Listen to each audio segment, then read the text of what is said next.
Hola chicos, soy el profesor Todo Sencillo y voy a hablar del ciclo infectivo del Togaviridae. El ciclo, como la mayoría de los RNA, como prácticamente todos, es citoplásmico. Se produce un fenómeno de absorción y de entrada. Se hace. El receptor es la molécula histocompatibilidad de tipo 1 y también, algunos puede ser la laminina. Y se unen a la proteína E2. La proteína E2 se une al receptor. La fusión produce una endocitosis. Es una fusión de clase 2. Hay un precursor que es la proteína E1, precursor E1, que cuando baja el pH da a la proteína E1, que inicia la fusión y la endocitosis. Bien, una vez que el virus entra por fusión y endocitosis, se va a liberar de la cáside y de la envoltura, del core y de la envoltura, y va el ARN a ocurrir lo siguiente. Es un ARN mensajero. Va a sufrir dos procesos de traducción. El primer proceso de traducción es inmediatamente directo. Se traduce por la RNA polimerasa celular y da las proteínas no estructurales. Dentro de estas proteínas no estructurales, la NSP4 es una ARN polimerasa. Y esta ARN polimerasa va a convertir este ARN de polaridad positiva en un ARN negativo que va a hacer lo siguiente. Por esta misma ARN polimerasa, un trozo, el de las proteínas estructurales, y entonces aquí ya vamos a tener un R, aquí vamos a tener un RNA mensajero, pero solo del trozo de las proteínas estructurales. Estas se van a transcribir dando las proteínas estructurales, que son la de las cásides, la glucoproteína y una proteína que es la 6K para que pase a través de la membrana. Bien, ¿qué función tiene todo esto? Que mediante el paso de replicación se va a amplificar tremendamente la cantidad de ARN mensajeros, pero solo en la zona de las proteínas estructurales, que son las que se necesitan que se produzcan en mayor cantidad. Decir que también esta ARN polimerasa celular, este ARN negativo que ha replicado en su totalidad, lo va a convertir en ARN positivo para encasillarlo. Bien, ¿y ahora qué vamos a ver? Pues vamos a ver primero qué proteínas se traducen. Vamos a ver también qué proteínas no estructurales se traducen. Vamos a ver también qué proteínas estructurales se traducen, consecuencia del proceso que he dicho. Y al final veremos en cómo se produce el fenómeno de replicación. Se traducen, como he dicho, las proteínas no estructurales. Tengo que añadir que hay un codón de stop, por lo que unas veces llega a producirse la NSP4, la polimerasa, y otras no. Razón es que la polimerasa se necesita menos. Y en otras ocasiones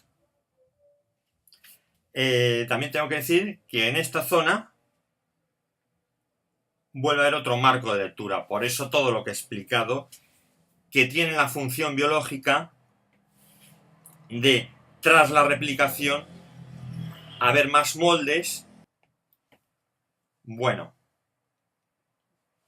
¿y qué proteínas se transcriben no estructurales? Como he dicho, es un RNA mensajero y no tiene que transcribirse. Inmediatamente entra en la traducción.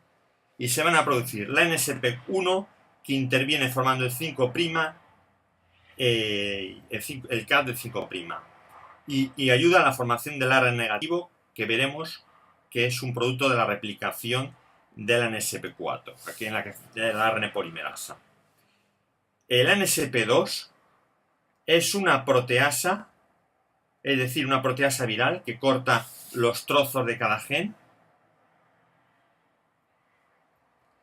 Por ejemplo, corta estos trozos en las proteínas no estructurales, corta estos trozos para que se codifique, bueno, no del gen, de las proteínas, para que tenga función la proteína.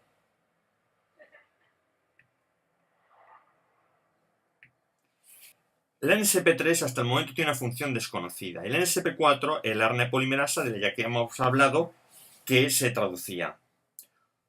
Mediante un mecanismo de replicación que explicaré luego, se produce un ARN negativo. Este ARN negativo da un ARN positivo, con los tal como es, que es con los 5' CAD y su cola de poli-A,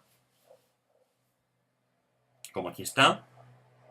Y también da un ARN subgenómico 26S, a diferencia del otro que tenía un 49S, y posteriormente por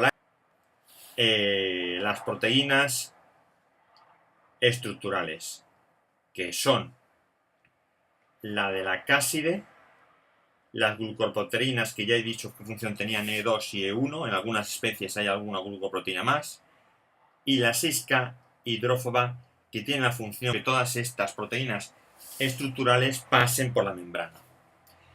Como de decir que en las no estructurales se cortaban por proteasas víricas. Estas se cortan por proteasas víricas y celulares. ¿Y qué pasa con los estructurales? ¿Cómo se forman? Bueno, explicaremos primero la replicación.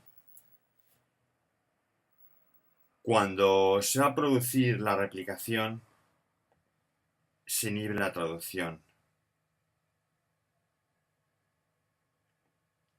El ARN genómico, el ARN monocatenario positivo, el 49S, el genómico, se va a replicar desde el 5', 3', generando un molde 3', 5' de RNA negativo. Y entonces, del 3' al 5', un tercio del ARN, la parte final de la que entra, el tercio final del que entra, el ARN negativo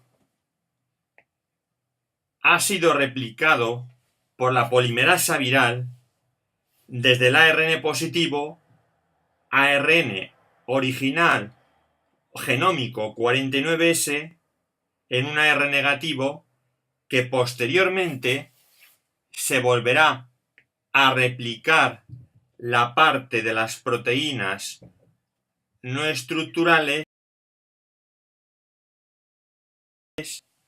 para dar el ARN subgenómico 20S,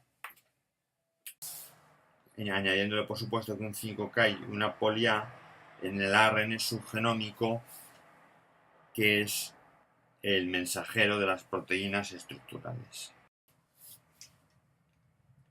Va a dar las siguientes proteínas: la proteína C de la cáside, que es una cáside y una proteasa, tiene función de cortar las demás proteínas. La E1 y la E2 que entran en el retículo endoplásmico y en el Golgi, porque son glicoproteasas y tienen que adquirir azúcares, y la 6K, que es una proteína hidrófoba y permite salir de la membrana lipídica. Aquí vemos dibujadas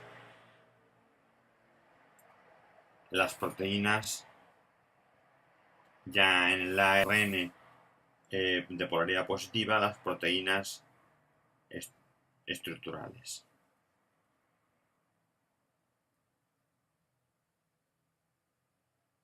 Al final se produce la salida y el ensamblaje. La salida y el ensamblaje se produce porque hay señales de encapsidación. La nucleocáside en la membrana plasmática se une con las glucoproteínas. La proteína 6K la hace salir de la membrana plasmática y sale por gemación. Si podemos decir alguna característica como más definitoria de la familia Togaviridae, es la de el ARN subgenómico. El ARN subgenómico lo que hace es traducirse a partir de las proteínas no estructurales. Y para formarlo hay que formar un AR negativo de polaridad a un ARN negativo un ARN de polaridad negativa, para que luego por un trozo se pueda formar este ARN subgenómico y traducir las proteínas estructurales, ya que Togavirus, a diferencia de Picornavirus, tenía dos marcos de lectura. Ahora vamos a hablar que son virus de la misma clase, pero de distinta familia, de la familia Flaviviridae. Como vemos, aquí las proteínas estructurales están antes que las no estructurales, lo cual es una diferencia del Flavivirus con el Togavirus. Aquí no hay un marco de lectura, solo hay un marco de lectura, no dos marcos de lectura como había en Togavirus. Y la diferencia con Picornavirus es que además de haber proteasas víricas para cortar las proteínas, porque solo se produce una proteína, un gen, una proteína, hay proteasas celulares. Si este vídeo os ha gustado, podéis darle a me gusta, compartir y seguir más vídeos que tengo de esta de otras asignaturas. Muchas gracias.